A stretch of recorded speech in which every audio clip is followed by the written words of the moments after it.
10 minutes pour réussir sa journée. 10 minutes, pas une heure, pas une méthode complexe. 10 petites minutes, le temps d'un café, le temps d'une chanson. Et pourtant, ces 10 minutes peuvent devenir le point de bascule entre subir ta journée et la maîtriser pleinement. Car tout commence le matin. La façon dont tu te lèves détermine la façon dont tu avances. Ce que tu fais dans les premières minutes, après ton réveil, influence ton niveau d'énergie, ta clarté mentale, ta confiance et ton état d'esprit pour le reste de la journée. Mais combien d'entre nous se lèvent dans le brouillard, le téléphone à la main, les pensées déjà saturées par les messages, les mails, les réseaux? Combien démarrent la journée en réaction, plutôt qu'en intention? Et combien, à la fin du jour, se demandent où sont passées leur motivation, leur concentration, leur joie?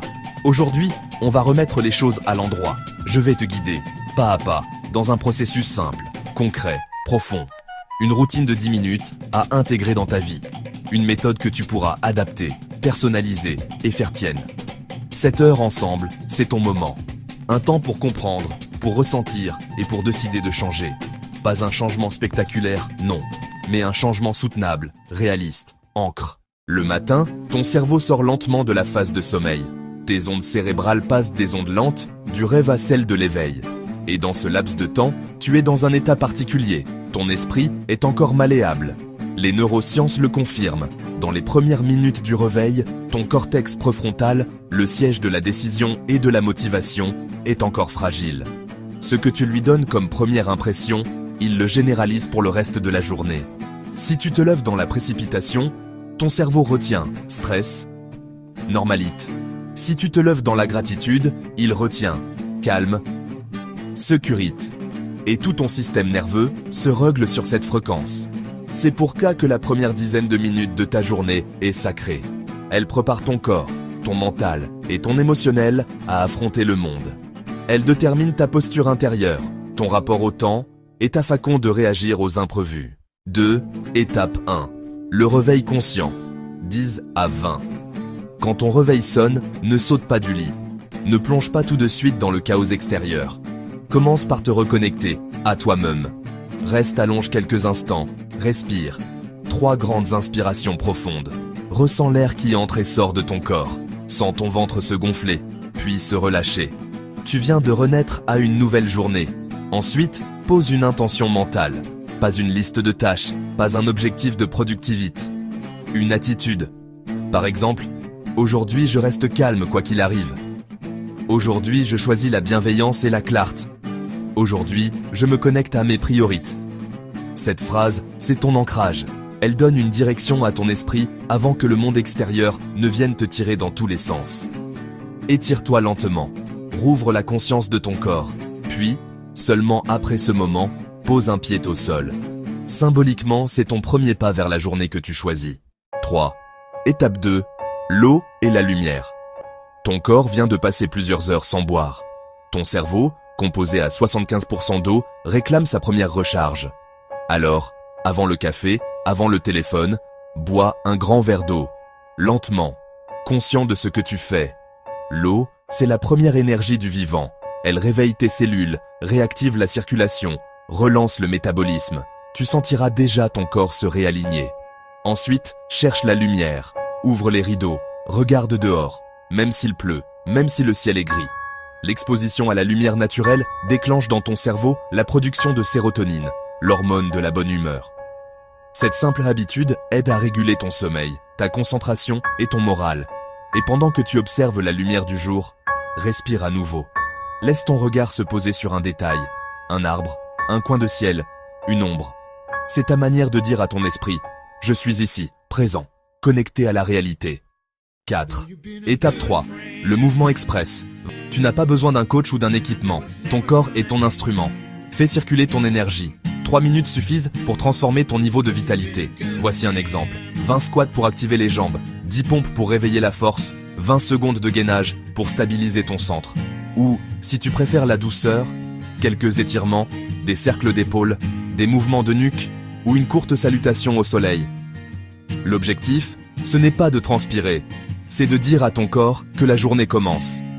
Chaque muscle activé envoie un signal à ton cerveau. Je suis prêt. Ce simple geste libère de la dopamine, hormone de la motivation. Le corps n'est pas séparé de l'esprit, il est son prolongement. Si ton corps est en mouvement, ton mental suit. Et tu entres dans ta journée avec élan. 5. Étape 4. La clarté et les priorités.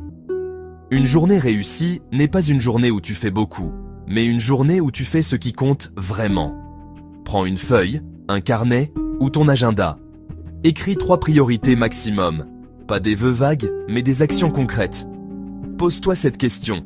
Si je ne réalise que ces 3 choses aujourd'hui, pourrais-je dire que ma journée est réussie? Cette question te force à distinguer l'essentiel de l'accessoire. Elle te libère du piège du « toujours plus », car faire plus ne signifie pas réussir mieux. Ensuite, identifie une seule action prioritaire, celle qui aura le plus d'impact. Commence ta journée par cette action avant tout le reste. Ce principe s'appelle « Eat the Frog ». Fais d'abord ce qui te demande le plus de courage. Le reste en découlera naturellement. Chaque matin, cette étape te donne de la direction. Et sans direction, il n'y a pas de discipline possible. 6. Étape 5. Gratitude et intention. C'est la dimension intérieure de ta réussite quotidienne. La gratitude n'est pas une émotion naïve, c'est une stratégie mentale. Elle change ton regard sur le monde et ton rapport à toi-même. Prends une minute. Note 3 choses pour lesquelles tu ressens de la gratitude. Pas besoin qu'elles soient extraordinaires. Un bon sommeil, une tasse chaude, la santé d'un proche, la chance d'avoir un toit. Quand tu pratiques la gratitude, ton cerveau libère de la dopamine et de la sérotonine. Tu conditionnes ton esprit à reconnaître ce qui va bien, même quand tout semble aller de travers.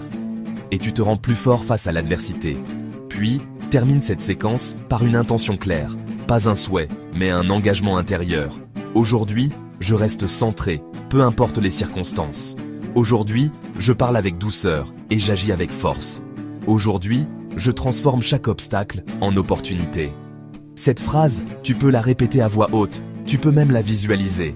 Elle devient ton mantra du jour, ta boussole intérieure. 7. Transformer la routine en habitude. Tu connais maintenant les 5 étapes. Mais la clé, c'est la constance. Ne cherche pas à tout faire parfaitement. Commence par une seule étape. Tiens-la pendant une semaine. Puis ajoutant une deuxième, puis une troisième. Au bout d'un mois, ta routine sera en place. Tu n'auras plus besoin d'y penser. Elle fera partie de toi. C'est ça, la véritable réussite. Pas une explosion de motivation, mais une progression lente, consciente et durable. Réussir sa journée, ce n'est pas cocher toutes les cases. Ce n'est pas atteindre la perfection. C'est rester aligné. C'est commencer en conscience pour pouvoir avancer avec cohérence. Ces 10 minutes du matin sont ton sanctuaire. Elles ne dépendent de personne d'autre que toi. C'est ton moment de recentrage, ton point de départ. Souviens-toi, tu n'as pas besoin de contrôler la journée entière. Tu as juste besoin de bien la commencer. Alors demain matin, quand ton réveil sonnera, ne fuis pas ces 10 minutes. Offre-les-toi. Respire, bouge, remercie, décide. Et tu verras, le monde semblera différent, non pas parce qu'il aura changé, mais parce que toi, tu auras choisi ta fréquence.